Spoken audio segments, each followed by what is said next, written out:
Yeah. Vive les problèmes techniques. Bon. On est de plus en plus dans la merde. Vous savez, nous travaillons avec un vieux matériel. Hein. Désolé. On recommence. Ouais, on recommence. Mais pas la peine de couper au montage.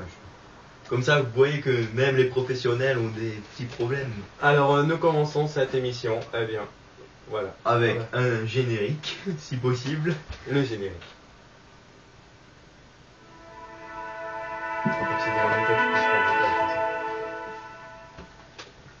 Bonjour. Bonjour. Je ne vais pas dire mesdames et messieurs, ça ferait vieux public. On espère que ça soit plutôt des jeunes qui nous regardent. Ouais, tout à fait. Alors, c'est une émission, la numéro 6. C'est une deuxième partie de la numéro 5. Où mon partenaire Ryuji a été très long. Non, pas très long. Qu'il a pris un bon temps, mais qui était pour un bon reportage. Donc, on ne lui en veut pas.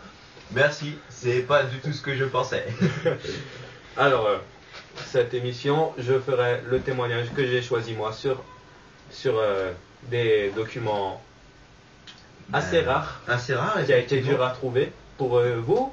Merci en fait, encore au GEPAN. Hein. Ouais, le GEPAN qui nous aide beaucoup malgré mon gré. Mais bon, c'est pas eux qui ont fait tout ça. C'est le GEPAN, mais sans I. Le GEPAN, pas le GEPAN. Alors, nous parlerons aussi de Cometa. C'est un dossier qui a été rendu. Oui, Cometa, la défense par rapport aux ovnis. Voilà. Qu'est-ce qu'il faut, s'il faut faire gaffe et tout. Moi, je vois pas l'intérêt, mais bon. On ne sait jamais ce qu'ils veulent venir faire chez nous. Voilà. C'est un bon document. Alors, je vais commencer mon témoignage. Ah, ça se passe dans l'Amarante le 21 octobre 1982. Alors, c'est un chercheur en biologie cellulaire qui fait le témoignage. Alors, assez intelligent, donc, je pense.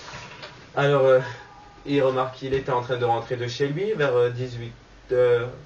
midi 35, en plein jour. Il précisa pendant son témoignage qu'il n'y avait pas de nuages, qu'il n'avait pas le soleil dans les yeux et qu'il a une très bonne acuité visuelle. Voilà, il n'est pas myope.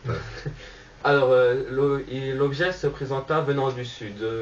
Il fit un vol Au début, il crut que ce fut un avion qui se dirigea vers là et que sa courbe était normale, qu'il passait juste par au-dessus de chez lui. Maintenant, il remarqua que sa descente était assez rapide au bout d'un moment et qu'il resta en vol géostationnaire au-dessus de son jardin. Voilà. Il avait sa montre en main pendant 20 minutes. Et donc c'est bien en 1982 que ça s'est passé. Or, la géostationnarité, si je peux dire ça comme ça, voilà, les vols stationnaires sont plus faisables de nos jours qu'à cette époque. Avec le Mirage 2000 d'ailleurs, tu peux avoir un décollage vertical. Mais ça se passe pas au-dessus de 50 mètres car ça pose des problèmes. Mais bon, vu qu'en 1954, si je ne me trompe pas, on a créé la brocard, on en reparlera dans une autre émission. Vous verrez. Ouais, très intéressant la brocard. Alors voilà, notre chercheur en biologie montre en main, chronomètre l'objet qui pendant 20 minutes reste au-dessus de son jardin.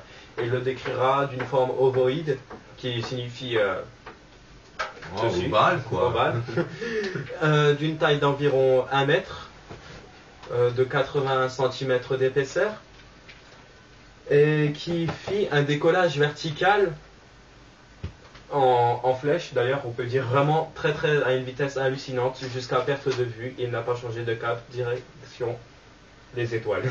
Ok. Si je peux me permettre le terme. Oui, bien sûr. Alors, pendant le décollage, il remarqua que l'herbe s'est soulevée pendant quelques instants et redescendue. Au début, les gendarmes ne pensaient pas que ce détail était très important, mais après, l'intérêt de cette observation ouvre son étrangeté réside dans les traces visibles laissées par la végétation et notamment un arbuste d'amarante dont les extrémités des feuilles devenaient complètement déshydratées, donnant à penser qu'elles ont été soumises à des champs électriques intenses.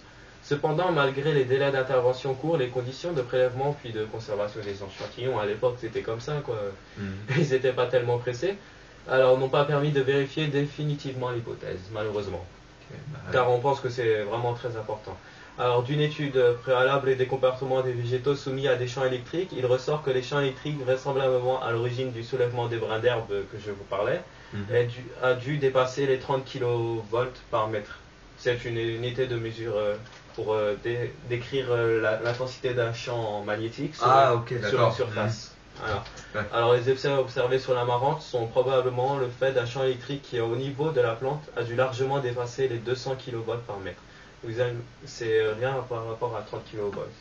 Alors on voit que apparemment ça se dépasserait grâce à des champs magnétiques importants qui agiraient aussi sur les alentours. Voilà. Alors donc maintenant voilà, mon témoignage est fini. L'affaire n'a pas eu de suite car les prélèvements ont eu du mal car ils n'ont pas fait tout de suite. Ok, d'accord. Alors voilà, nous allons parler du Cometa et la défense des ovnis. Tout à fait. Alors